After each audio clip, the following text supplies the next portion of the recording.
Cool. All right. So yeah, could you, I don't know, give like some, I don't know, advice to like some like young musicians who are like wanting to start out. They have music, they have songs, but they don't know how to like release them and spread them. Like, where, what are some mistakes people do? What are the right things to do? Sure. Yeah. It's such a big question. Yeah. it, I don't know. Yeah.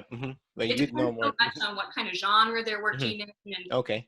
I think like my biggest advice for everybody is just like get close with your community. You know what I Hmm. mean? Like find out like who's making music like yours in your community. If you have a music industry association in your state or your province that you can connect with, like those are great people to sort of get on your team. Um, I think like any industry, but like especially music, it's so much about the relationships. Like it's a, I don't want to say it's like who you know, but it's the people that you bond with along the way that kind of help you and open doors. And I think that's really important. And above all, like just don't be a jerk, you know, like just be Hmm. kind to everyone you work with Yes. at Hmm. all times, because you know that's going to come around and bite you later if you don't have that sort of sense of kindness going through in everything you do. Perfect. No, awesome. Awesome. Cool. Cool. All right. And so you released it. And then how long between that and like did you start writing for the next one? Because I'm sure just playing you're playing those songs live and you're having fun with them, right? So when do you start? Okay, the next one. Sure. Yeah. It was a crazy time. Like when we released this first record, like I had my son that same year. So I released two big things that year, an album and a baby. That definitely Uh-huh. was a challenge, kind of Yes. balancing all that. And Hmm. so it took me sort of a while to just get my feet back into Hmm. the creative world again Hmm. after that. And I did find myself, you know, I wasn't writing for a long time and I thought, oh my God, like, is it gone? Have I lost my creativity? But no, I just, you know, I was going through a different phase. And then I feel like all the time you're just kind of those experiences are being processed in the back of your mind and the songs come when they're ready.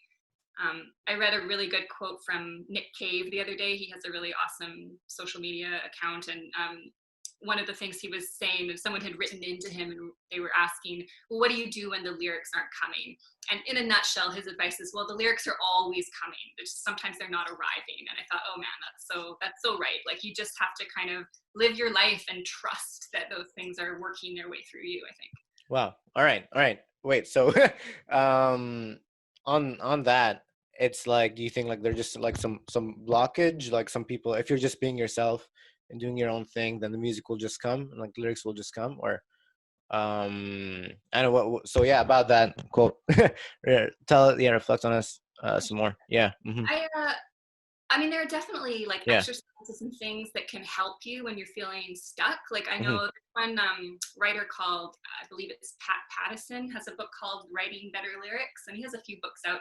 And he has a lot of exercises that like I return to if I'm feeling stuck. And it sort of, I try not to put pressure on myself to like sit down and just write a song. But if I can sit down and write something, whether that's like object, Hmm. that's Hmm.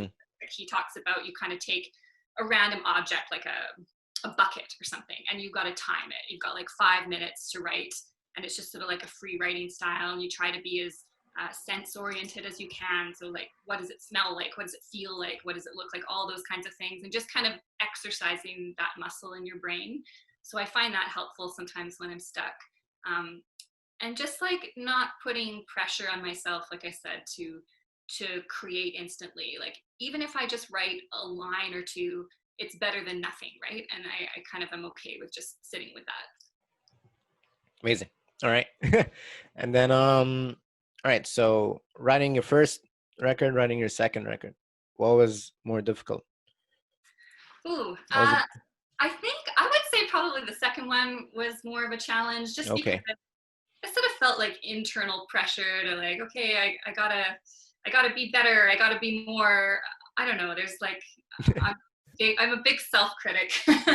Uh-huh. um, and I think too, like just the process for writing that second record, a lot of it we were sort of like writing it as we went. So they weren't even songs that I had really performed yet. Like we were kind of writing them in the studio, and so I didn't really have like a vision at the time of what the end result was going to be. So that was a little bit like the process is kind of scary that way. But I'm so happy with how it turned out. And Stu Kirkwood is just an amazing producer, and I felt like he really honored like the core of those songs and helped me express them in the best possible way. So I'm really happy with the records and for what they are in totally different ways, I guess. Amazing. All right, cool. All right, sounds good. And